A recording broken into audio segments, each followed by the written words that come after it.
Webinaire avec Saxo Bank. Aujourd'hui, on va bien sûr s'intéresser à une thématique particulière, c'est-à-dire investir sur les small caps. Toujours même procédé, hein, si vous nous suivez assez régulièrement, à savoir qu'on va faire un peu, bien sûr, un point d'actualité. Il est inévitable d'évoquer, bien sûr, la décision de la Réserve fédérale américaine hier. Et ensuite, on va aller sur notre spécificité propre au small cap. L'autre point important, c'est que vous aurez bien sûr une démonstration ensuite au niveau de la plateforme avec ma collègue Marie-Caroline et vous aurez ensuite, bien évidemment, toujours cette étape de questions-réponses à laquelle je participerai. Bien évidemment, le premier point pour parler de la Réserve fédérale américaine, c'est tout simplement d'avoir toujours ce focus qui est très important sur le fait qu'il y a toujours une différence majeure entre les anticipations du marché et la réalité. Et encore une fois, comme on l'a mentionné à maintes reprises chez Saxo Bank, on reste sur une banque centrale américaine qui décide de droit dans ses bottes, si on peut dire, de maintenir une politique monétaire qui sera encore restrictive dans les prochains mois, sans ambiguïté. Alors bien évidemment, on reste sur une approche qui est assez similaire au niveau des autres banques centrales. On a eu la Banque centrale australienne en début de semaine, la Banque d'Angleterre aujourd'hui, hein, justement à l'instant, bien évidemment en termes de hausse de taux. Il y a toujours une possibilité d'ajuster l'ampleur de la hausse des taux tout simplement à l'évolution macroéconomique, que ce soit inflation, risque de récession, etc. Mais la réalité, c'est qu'on est dans un schéma où on va avoir des taux qui vont continuer de monter très sensiblement et surtout des taux réels qui vont continuer de monter.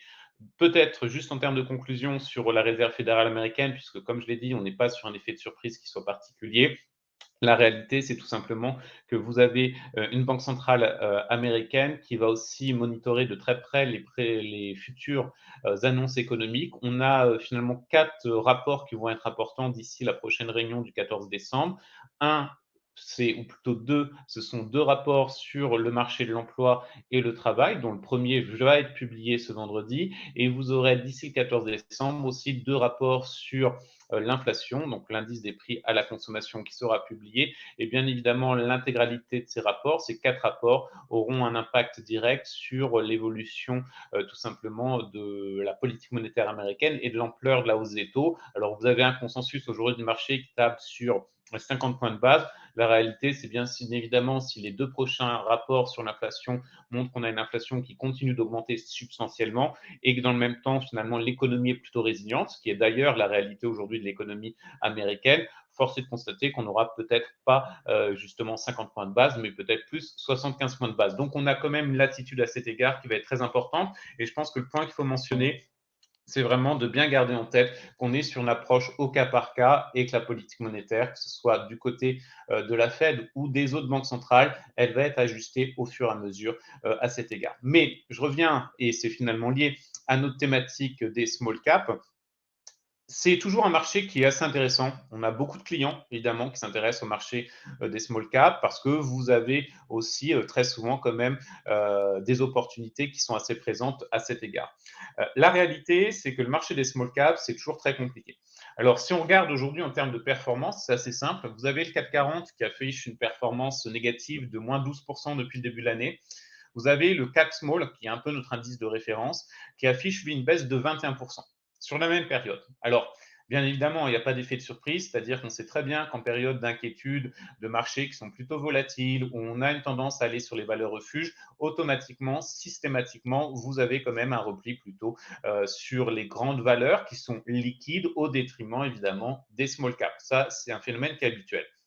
Mais on a un tournant de marché parce que tout simplement, depuis quelques semaines, on a beaucoup d'analystes qui nous disent qu'il y aura peut-être un effet de rattrapage en faveur des small caps, tout simplement parce que tout le monde anticipe que le marché rebondisse. Alors, chez Saxo, et on en a parlé ce matin avec l'équipe de stratégie, pour nous et au regard notamment des annonces de la Réserve fédérale américaine, il nous apparaît assez limpide que le point bas du marché, du point de vue boursier, n'est certainement pas encore atteint. Alors bien sûr, on a eu un bon mois d'octobre avec un effet de rattrapage, mais est-ce que les principaux orages sont derrière nous? Certainement pas. Et surtout, une grande partie du rattrapage, elle était liée au fait qu'on anticipait ce fameux pivot de la Réserve fédérale américaine qui clairement n'a pas eu lieu. Donc pour nous, jouer le fait qu'on aurait un phénomène de rattrapage en faveur des small caps, en tout cas à court terme, ça nous paraît assez audacieux. On va le dire très clairement de cette manière. Le point qui me paraît important à prendre en considération, lorsqu'on parle des small caps, c'est tout simplement aussi de prendre quelques exemples d'entreprises qui peuvent être aussi des points intéressants. Ce qu'il faut bien voir sur les small caps, dans un marché qui reste quand même tendu, ou plutôt la tendance elle est à la baisse, donc où effectivement vous avez principalement quand même deux stratégies qui sont opérantes, c'est soit vous shortez le marché effectivement, soit éventuellement vous êtes vraiment sur une très forte diversification et on va sur du stock picking, mais effectivement un repli rapide sur les small caps, encore ou même d'ailleurs sur les grandes valorisations, paraît assez compliqué dans le contexte actuel. Alors, si vous regardez beaucoup de small caps, moi je ferais une différenciation entre trois segments. Vous avez le segment des biotech, vous avez énormément de small cap et vous avez aussi un fort appétit des investisseurs pour les biotech, c'est le cas en France. La réalité, c'est que les biotech ont connu une très très mauvaise année, encore pire que n'importe quel autre segment de marché sur la catégorie small cap.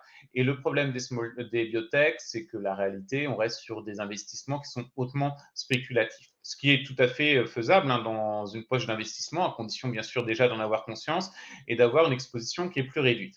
Ça, c'est la première étape. Sur les biotech, je ne vais pas rester trop longtemps puisque finalement, le jugement qui est énoncé n'est pas le plus positif et surtout, très certainement, au cas par cas, dans chaque société, vous devez avoir une expertise qui est bien propre et une expertise qui va au-delà de l'aspect financier. On est bien sur une expertise en propre au secteur d'activité à avoir.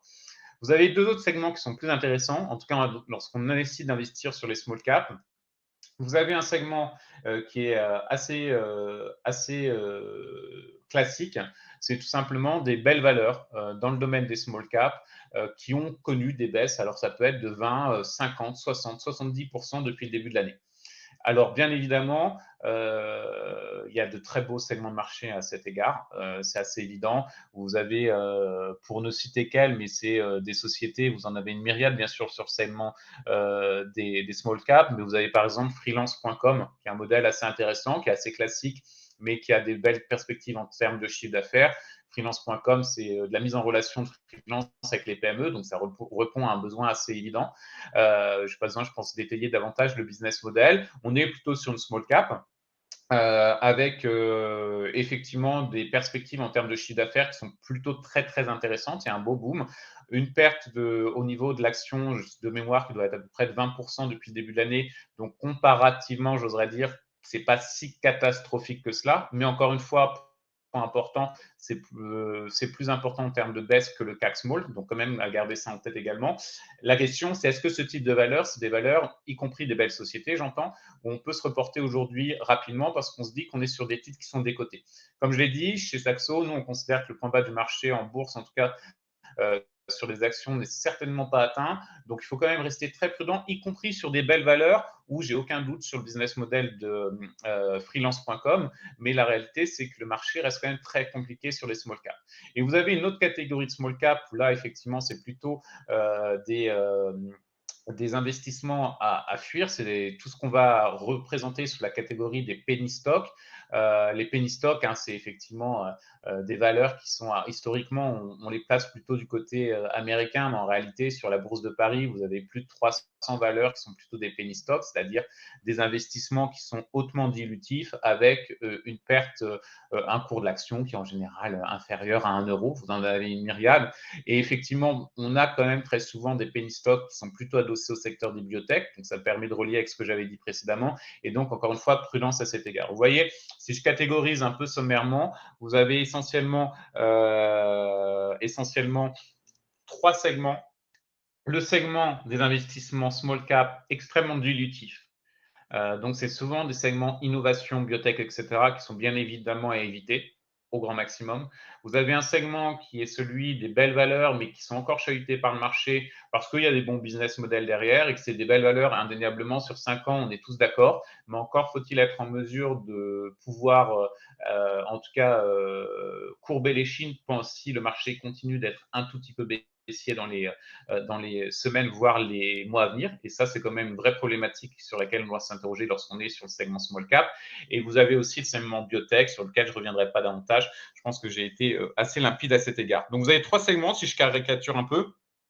qui sont effectivement à prendre en considération. Après, vous avez des bonnes storytelling. Vous en avez une dans les belles valeurs que je retiens et qui a aussi baissé, mais qui reste une belle valeur parce qu'il y a un gros focus sur l'énergie. De mémoire, si je ne me trompe pas, l'introduction en bourse a eu lieu il y a à peu près un an et quelques mois. C'est une entreprise qui a fait son intro sur Euronext Growth comme Waga Energy, qui est effectivement sur l'autoconsommation énergétique. C'est un vrai sujet aujourd'hui. Ils ont une belle technologie, ils ont de beaux partenariats, etc. C'est une belle société. Donc, effectivement, c'est des bons business models à prendre en considération et à mettre en avant. Mais encore une fois, et c'est vraiment le point sur lequel on insiste au niveau de la Saxo Strat, c'est tout simplement que pour nous, le point bas du marché n'est pas encore atteint. Donc, se replier massivement sur les small caps en espérant avoir tout simplement un effet de rattrapage est certainement assez hasardeux, ambitieux. Bon, vous voyez quel terme on peut utiliser dans tous les cas. Donc, cela étant dit, qu'est-ce qu'on fait? Vous avez plusieurs stratégies. Comme je le disais, soit vous êtes sur des stratégies où vous shortez le marché. Donc, sur les small caps, il y en a indéniablement où on peut être toujours sur ce type de stratégie, y compris d'ailleurs des belles valeurs, puisque tout simplement, c'est la tendance de fond du marché. On restera dans tous les cas, peu importe le scénario, peu importe le contexte de marché, on restera éloigné des investissements dilutifs qui sont très très peu liquides, où vous ne pouvez pas échanger des titres. Et la réalité, c'est, j'insiste sur ça, mais beaucoup d'investisseurs retail font souvent cette erreur. Et donc, rester vraiment à l'écart des investissements peu liquides. Et le dernier point, c'est bien sûr tout simplement la stratégie de stock picking. On peut tout à fait considérer, je ne sais pas, juste pour vous donner un exemple, et bien sûr, ce n'est pas du conseil, qu'une entreprise comme Waga Energy, qui a probablement un bon business model, lorsque la tempête, elle sera passée, puisque la tempête boursière finira par passer, on peut tout à fait considérer que ça fait partie des belles valeurs à avoir dans son portefeuille. Donc, ça peut être aussi tout à fait opérant. Encore une fois, dans une stratégie d'investissement, et c'est ce qu'on a un peu mis en avant ces dernières semaines, ces derniers mois chez Saxo Bank, en essayant de trouver un peu des alternatives au portefeuille d'investissement classique, notamment le 60-40, mais même au-delà où vous avez souvent une forte exposition aux actions. La réalité, c'est qu'aujourd'hui, il n'y a pas de bonne solution pour investir en bourse, il faut être très franc. On peut tout à fait avoir dans sa poche d'investissement des actions et c'est justement ce qu'on met en avant. On a mis en avant un nouveau portefeuille d'investissement qui est une idée parmi tant d'autres, qui n'est pas du conseil une nouvelle fois, mais qui est une idée potentielle, où pour la première fois, on a très lourdement abaissé notre exposition aux actions, puisque les actions représentent simplement 35% de notre portefeuille et c'est là où on peut retrouver des investissements small cap typiquement à cet égard en faisant bien attention qu'on est sur du small cap qui est liquide, j'insiste encore une nouvelle fois. Mais à côté de ces 35%, on met en avant bien d'autres thématiques d'investissement, à savoir tout simplement notamment en termes de thématiques d'investissement l'obligataire, y compris l'obligataire à haut rendement sur les entreprises, en étant sur des poches d'investissement relativement faibles, on est sur du 10-15%. Potentiellement. Même chose avec l'immobilier et ça peut éventuellement passer par des foncières cotées. C'est aussi une piste qui peut être éventuellement intéressante. Bon, ça augmente l'exposition au marché action, mais c'est aussi une bonne stratégie éventuellement pour être sur l'immobilier. Et vous avez après tout ce qui est les options sur la volatilité, éventuellement des cryptoactifs aussi qui peuvent être intéressants, mais là dans des poches qui sont très clairement inférieures à 10% d'exposition. Le maître mot que j'aimerais essayer de faire passer au niveau de cette courte introduction, c'est qu'effectivement, vous avez énormément d'opportunités. Les small caps, je ne crois pas aujourd'hui qu'on aura à court terme un phénomène de rattrapage. Le décalage entre le CAC 40 et le CAC Small, à mon avis, il va perdurer.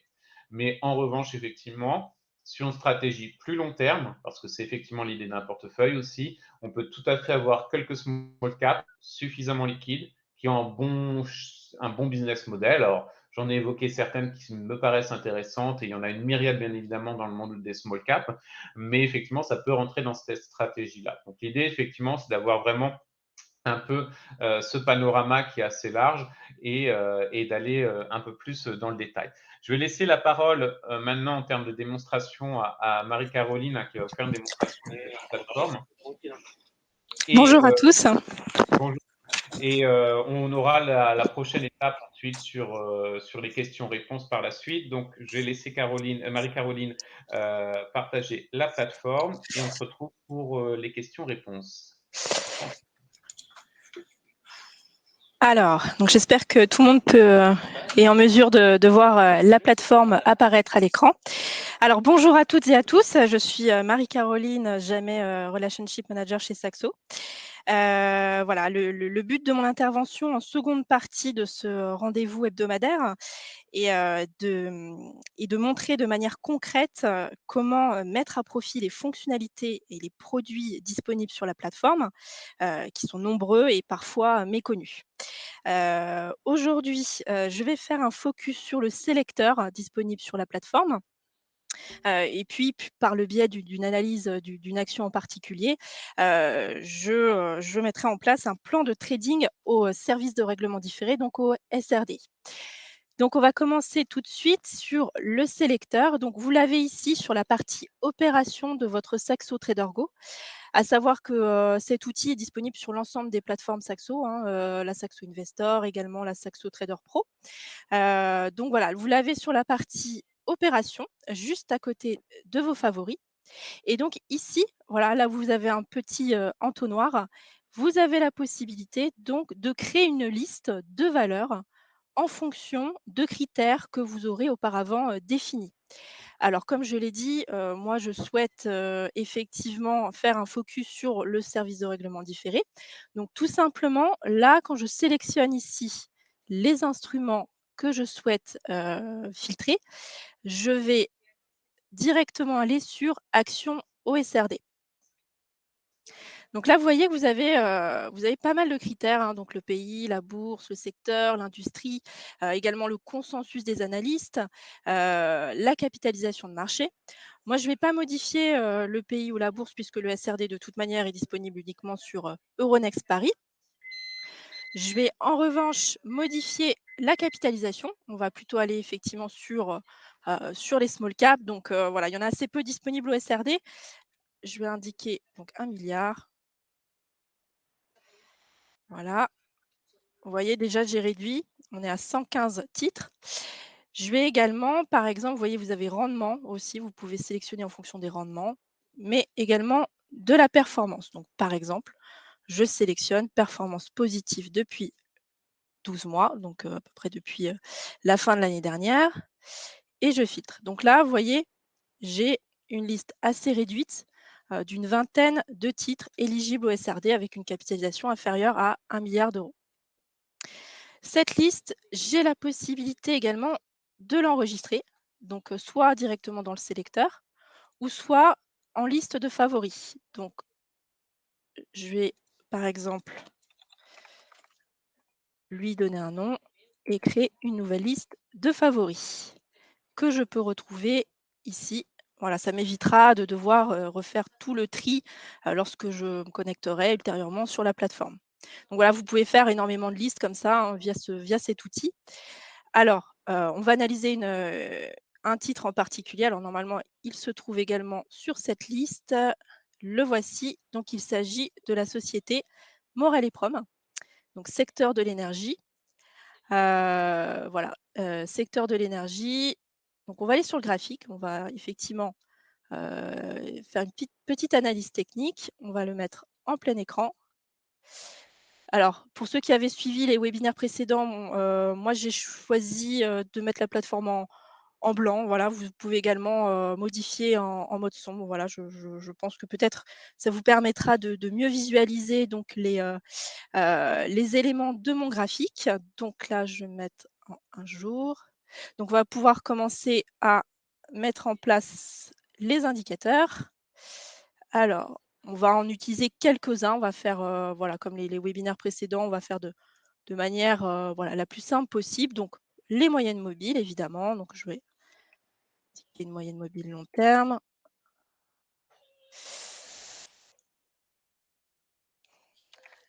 La 50, je vais la mettre en rouge ici. Et un mettre en orange. Voilà, j'ai la possibilité d'ajouter, vous voyez, en fait, les indicateurs les plus utilisés sont déjà en haut de liste. Donc, vous n'avez pas besoin, voilà, de vraiment de faire toute la liste. Vous l'avez. Donc, moi, je vais ajouter les volumes. Et voilà.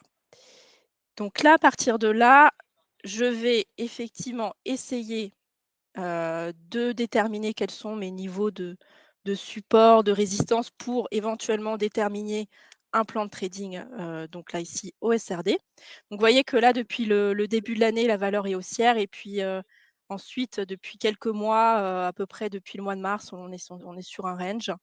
Donc là, on va pouvoir tracer déjà une première résistance.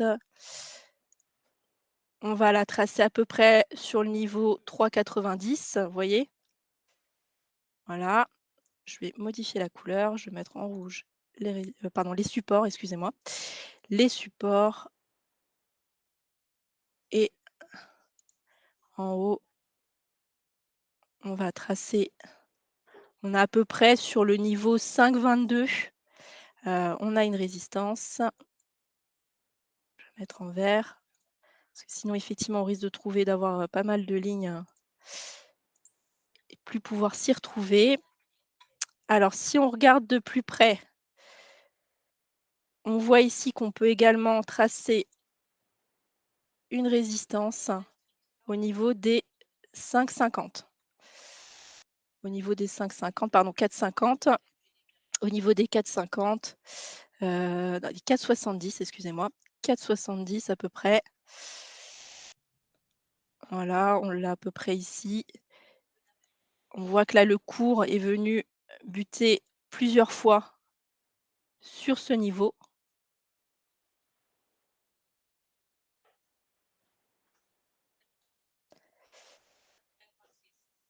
et on peut également tracer un autre support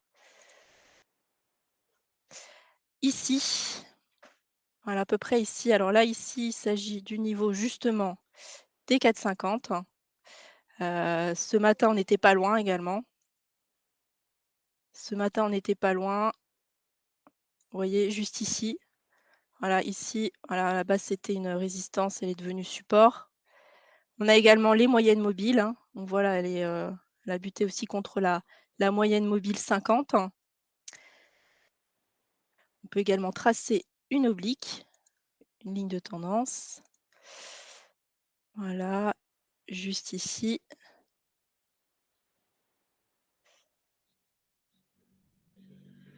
Voilà, donc à partir de là, on a différents éléments donc à travers ce range. Voilà, qu'est-ce qu'on peut faire? On peut établir certains scénarios. Par exemple, un scénario qui peut, nous permettre de mettre en place un plan de trading, ce serait effectivement alors je vais juste modifier pour que vous puissiez voir, voilà. Ce serait effectivement que le cours arrive à casser justement cette résistance des 4,70 et potentiellement retourner sur les plus hauts, du mois d'août. Voilà, donc ça, c'est un potentiel de gain si jamais le scénario, que nous avons, établi, donc c'est-à-dire la cassure de ce niveau en fait des 4,70 se réalisait. Mais avant effectivement, de voilà, on a un gain potentiel. Il faut également, voilà, si jamais on passe l'ordre d'achat, si effectivement on passe sur les au-dessus des 4,70, qu'on voilà, on a un ordre d'achat, il faut également, dans le cadre du money management, hem, établir une perte maximum, donc inférieure justement au gain potentiel. Donc un stop loss, en fait, il faut, indiquer, voilà, un niveau sur lequel on se dit: «Voilà, mon scénario est invalidé, donc voilà, je sors du trade, je sors de la position», pour limiter au maximum mes pertes. Donc là, on peut utiliser l'outil de mesure. Vous voyez? Donc moi, je pense qu'on peut effectivement utiliser là, ce niveau sur lequel on a buté justement encore aujourd'hui. Donc voilà, si jamais on rentre aux alentours, voilà, sur la zone des 4,70, on a potentiellement, avec un stop loss sur les 4,50, sur la zone des 4,50, on a potentiellement une perte de, un petit peu plus de 4. À l'inverse, le gain potentiel, il se situe aux alentours de 11 si effectivement on arrive Voilà, le scénario est validé, et qu'on arrive sur le niveau des, 4,21, 4,22. Alors, vous pouvez aussi, si vous le souhaitez, indiquer plusieurs, ce qu'on appelle les take profit, donc c'est-à-dire l'objectif que vous fixez, donc par rapport à votre plan de trading. Vous pouvez indiquer, plusieurs take profit, donc par exemple à peu près à ce niveau en se disant: «Si j'ai un premier niveau qui est atteint, je sors partiellement de ma position et si effectivement, voilà, l'objectif est totalement rempli, je sors, totalement, du trade». Donc voilà. Donc là, concernant cette valeur, comme je vous l'ai dit, j'ai une valeur qui est éligible au SRD. Donc je vais vous expliquer effectivement le fonctionnement global du SRD, les avantages, effectivement également les risques, du SRD. Sachant que si vous souhaitez vraiment avoir beaucoup de détails sur le comment dire? Sur le fonctionnement du service de règlement différé, on a un webinaire également disponible sur YouTube, également sur la plateforme. Voilà, un webinaire d'à peu près 1 heure où vraiment on vous détaille, très exactement comment fonctionne le SRD. Alors, on va retourner sur la fiche valeur, sur la fiche produit. Donc je vais juste ouvrir un ticket d'ordre et aller sur les conditions de trading parce que là, vous voyez, c'est le petit i qui est entouré. Voilà, là, c'est important puisque vous avez des informations concernant la marge. Alors, je m'explique. Le SRD, c'est le règlement en fin de mois. C'est pour ça qu'on l'appelle le service de règlement différé. C'est surtout un produit qui permet de bénéficier d'un effet de levier.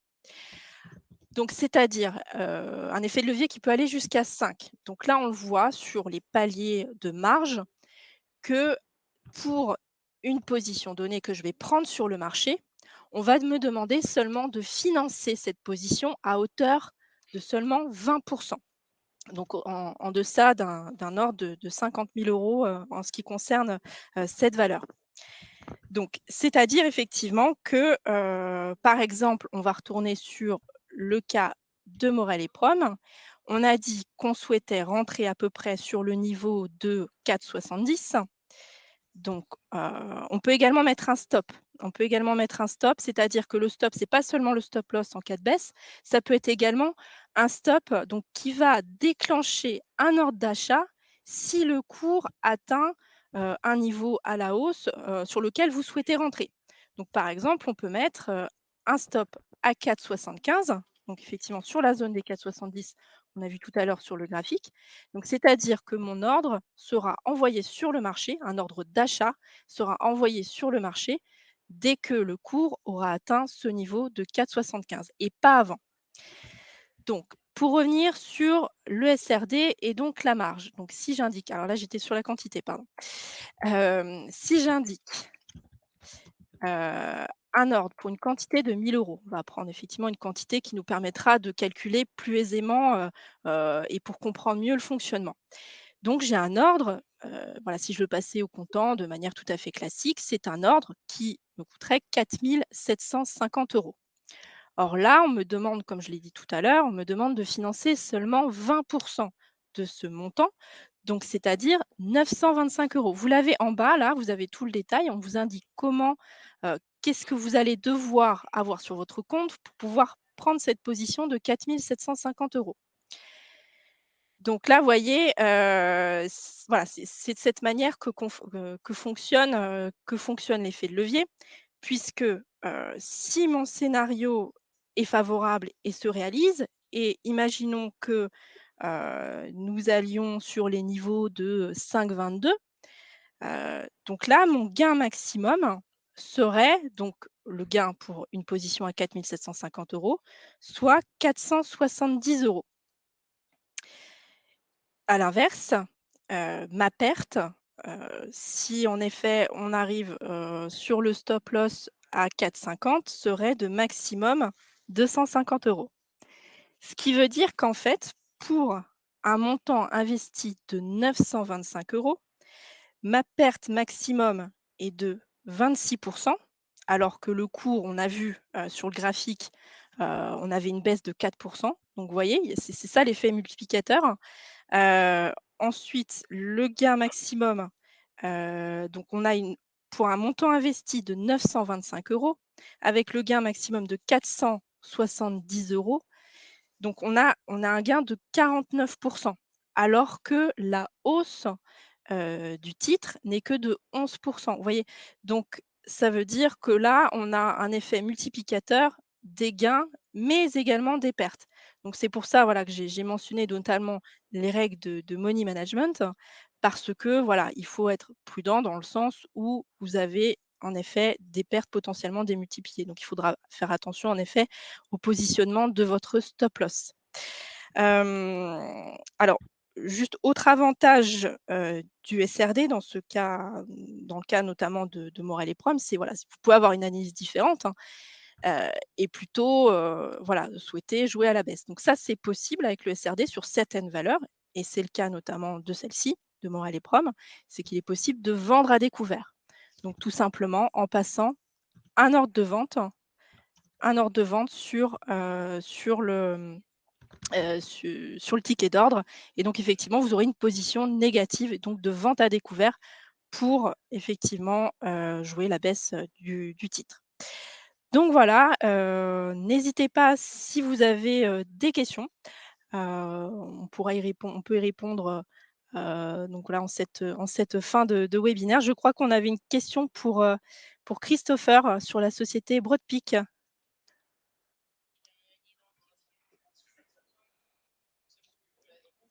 Alors,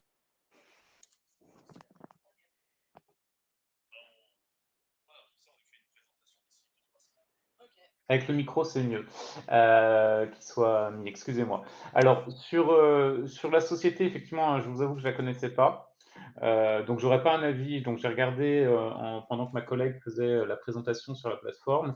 Alors pour ce que j'ai pu voir, comme on a quand même une approche qui est, extrêmement prudente, hein, bien évidemment, lorsqu'on aborde le marché, sur, Broadpeak, c'est typiquement une petite valeur boursière. C'est vraiment une très, très petite, valorisation. On est à aujourd'hui, 64 millions d'euros. Le problème, sans juger du business model, j'insiste sur ça. Le problème, c'est qu'avec ce niveau de valorisation et avec la liquidité qu'il y a derrière, on peut avoir quand même un risque d'être dans une trappe, tout simplement, à investissement dilutif. Et encore une fois, j'insiste, il n'y a pas de jugement sur le business model, juste en regardant les chiffres. 64 millions, c'est en valorisation, c'est quand même très bas. Ça peut ensuite chuter assez rapidement. Je vois, regarde sur les volumes échangés aujourd'hui, on est à 893, donc c'est pas du tout liquide.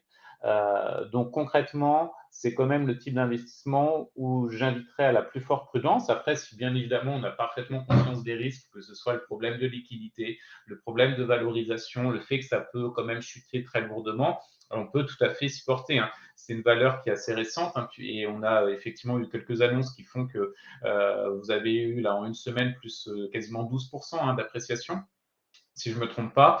De mémoire, je crois que l'introduction en bourse, parce que j'ai un peu regardé, elle s'est plutôt bien passée. Mais encore une fois, j'insiste, ça reste des très très petites valeurs, donc peu échangeables, peu liquides. On est sur un niveau de valorisation qui fait que, comme on est sous 100 milliards, 100 millions, veuillez m'excuser, la quasi-totalité aujourd'hui des fonds ne peuvent pas accepter pour des raisons réglementaires ce type de valeur. Donc, ce type de valeur qui doit vivre grâce à un socle d'investisseurs retail. Donc, en termes d'approche purement prudentielle, effectivement, sans juger encore une fois du business model, j'insisterai sur le fait qu'il faut quand même être extrêmement vigilant par rapport à ce type d'investissement. Si vous y allez, il faut avoir une exposition qui soit relativement faible parce que, encore une fois, si on est face à des vents contraires, on peut tout à fait avoir de mauvaises surprises. Peut-être le dernier point que je mentionnerai, c'est que en variation depuis l'intro, on est quand même sur une baisse de 14%. Ça ne me surprend pas, les conditions de marché étaient mauvaises, hein, depuis, donc c'est pas non plus surprenant, mais effectivement, il faut quand même garder ça en tête. Donc vraiment prudence sur ce type de titre qui est volatile, hein, puisque vous le voyez, si vous regardez un peu vous-même, on a eu de très fortes évolutions, alors positives sur les 5 dernières séances, mais par exemple, la séance du 1er novembre, on a eu une très très forte hausse, hein, du prix. Donc ça reste du spéculatif, ce type d'investissement, c'est ce sur quoi j'accentuerais très concrètement. Et je pense qu'en revanche, les autres questions sont plutôt Oui, pourquoi. exactement.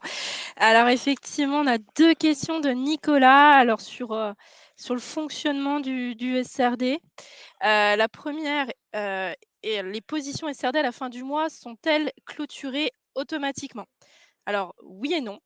Oui et non parce que, si vous ne donnez pas d'instruction de livraison de la position au comptant, elle est prorogée automatiquement le mois suivant.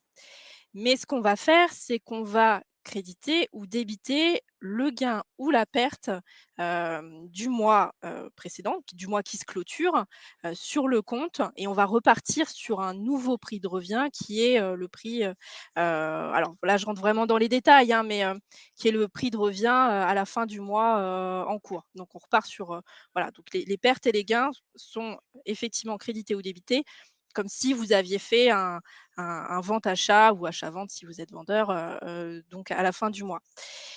Et la deuxième question, pouvons-nous passer du SRD à comptant, donc au cours de pardon, en cours de position? Alors uniquement à la fin du mois, si j'ai bien compris la question. Effectivement, on peut passer une position SRD en comptant à la fin du mois en donnant des instructions sur la plateforme. En fait, vous aurez votre position donc sur votre portefeuille, vous aurez un petit bouton qui vous permettra de donner votre instruction et effectivement, c'est possible uniquement en fin de mois. C'est parce que voilà, c'est le principe du SRD, c'est vraiment le règlement en fin de mois. Voilà, encore une fois, on a un webinaire, hein, c'est vraiment si vous avez, vraiment, si vous souhaitez, voilà, connaître plus de, comment dire? Le fonctionnement plus en détail, on a vraiment un webinaire, d'1 heure, qui vraiment, donne tout ce qu'il y a à savoir sur le SRD. Alors je crois qu'on n'a plus d'autres questions. En effet, je pense qu'on peut conclure sur ces derniers mots alors. Merci encore à toutes et à tous pour votre présence et pour les questions qui ont été évoquées. Merci également à ma collègue pour son excellente présentation. On se retrouve, donc comme vous le savez, on a des webinaires qui sont organisés quasiment chaque semaine. Donc on se retrouve très bientôt pour un autre point sur les marchés. Merci encore à toutes et à tous pour votre participation. Merci. Merci.